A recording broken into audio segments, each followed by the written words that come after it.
asemu na yenim se yepe means of transportation na this ikabre o man Ghana pa no a yentimi enka enye wiemhye ho nsensem nso emfremu ne senti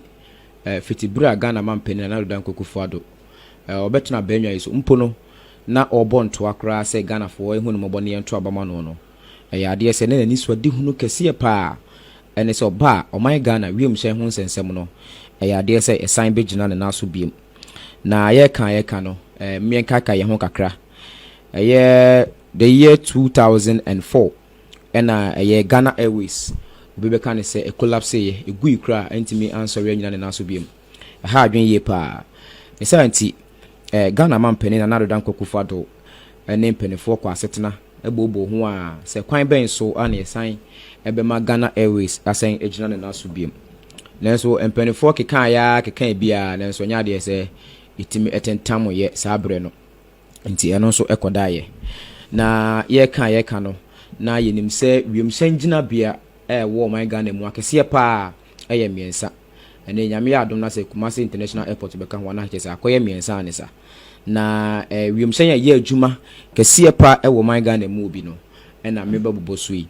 emere mfi se Delta Airline eye adwuma wo man Ghana mu na twese efri o man Ghana mu ko United States sanso ena British Airway enso eko United States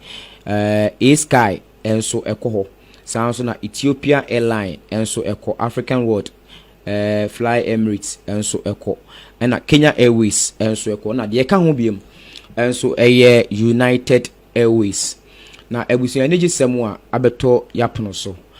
ye mamo nso mahunu bie ho behia se onso beti bie pa no ene se Ashante Airline no ya de se mpanifo ahwe animu a nyame adom obi beka se ejebu aja wanya abedru ne nyina ne se wiemhye amabobo so Delta Airline, British Airways, Ethiopian Airline and African World ne de keka ho nyina no ya de se mo operate wo man Ghana mu nenso no enya de se eye o man Ghana no ankasa ejapade na chere se wo hwɛ mu yie pa no a sika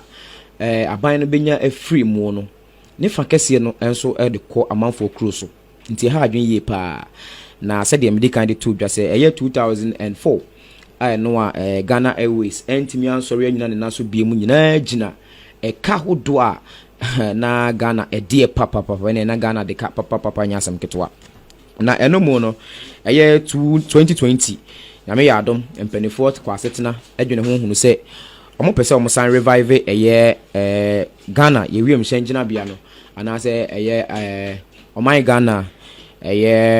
Ghana Airways omo pese omo san revive ne biem na original ne naso na energy semu ewo mu ne se Ashante Airline nipa dodo no ahwe animu na Ashante Airline beba wo dabe na Ashante Airline beba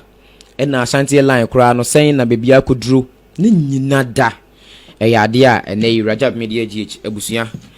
sisi ano wo man Ghana mu ano wa mu ani age pa no wadi ahurusie efri se nyame adom Ashante Airline no ababedru Ashante Airline no ababedru na che se aeroplane no a ebeye adwuma na replace Ghana Airways no nyame adom etimi abedru man Ghana mu ne no empanifo enso ebepa ho ntoma na ne nyina ne se opani a ono na ye kwankyerefo anase ono na ye pani pa ewo Ashante Airline no saa nkrofo emienu no amebobo mu din no omo na nyame adom yankopon ato omo nsemu a omo timi di dwumadi ne ebe hye so e de amaye despite group of companies Dr.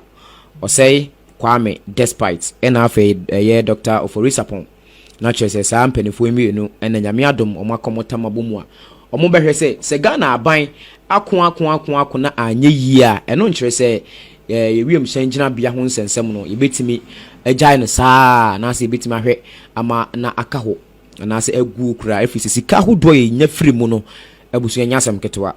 enti sampanefo emienu nyame adom omakwa setena abobo hu ehunu se ampa ewo se etimi kofa wiemhye ngina bia na se wiemhye so etimi ba oman Ghana mu ne be operate as Ghana Airways na energy sem ene se empanefo ikwa setena ne mampani etena ase ebobo hunhunu se kwan ben so efiri se saa bre no kra no ade se nye ose kwa me despite na afi ni nua Dr. Oforisa Ponkuto ana etimi se omobebo saa bra no anaso mbehwe ama wiemhyɛn no enso yetimi di bia ba omayemu okwa manhodo so ene countries bebre nipa bebre na se omo so behwe no mo di wiemhyɛn aba oman Ghana mu na aba operate na mampani hunu se da bi ewo se ye fa Ghana ni efise mpanifo bu be se okrompete ediwu na mo a enye dane a ebebeka obenya humobro kakra edi amaw na enumu no ena Ghana mampani chese ewom se nipa dodo no a na erezi sa concern ne de nanso no senke ye ne sei momu a anka beboa enti doctor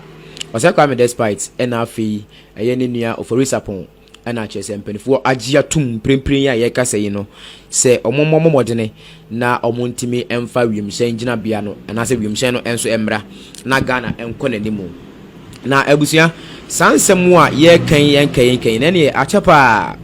ache ye se ebo no achepa papa nanso nyame adom wiemhyɛn no ababeduru ni nyina da isia no bibia enso ababeduru wo man Ghana mu a chese sisia no hwɛ niema mu yie pa no a wotimi hu se se de niema esi kuro no nyame adom empanifo ebehwe na omotimi etu ho anamo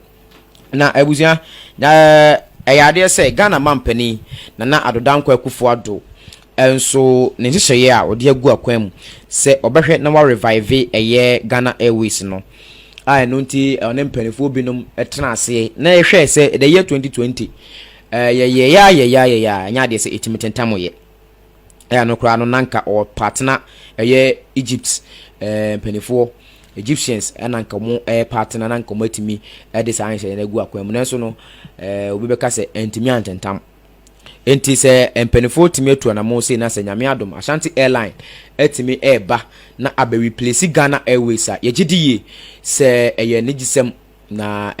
ahosepepa de ma oman Ghana mame mompini menua Robert na menye na adwenkyere tiawa e wo sasem wie ho se sai no si hu no hu ni se emfa so twitwidie beba ana se emfa so bia emmere Asanteman especially Asanteman fi se Ashante airline ade se Asanteni ana se Kumasini dia ana chese ebeye adwuma na enye adwuma se domestic nemum ebeye adwuma se international enti okọ amanone a Ashante airline na abeforo onko oman Ghana within the country na mo ebia okosunyane takrade a na okofra Ashante airline no we dey ebe operate as international enti mame musa no menua ohu ni say Ashante airline no a empanifo edi aba no ebeboa amoman Ghana especially Kumaseman and Asanteman etimi akonanim ewo mpuntu mu bade wase menua na ya chia hwefo ne atiefo nyina se ebrebia no omutimi hweye na eba fight ho nsem a menua eyade se mfaso so pa se what to kwan akwamanone na stress a wo be fam yenuanom a wo wasa wo sunyane wo sampesua no nyina Kumase ne Potem no na ube free prisia huni very important was aba airport kutuka na ube jina ho pente kwa abebono empo waba na ube free wade akọ ukrom no enya semtoa but se omampanyi anya ni suade hunu bi se obeye bi wa Asante mantem Kumase ha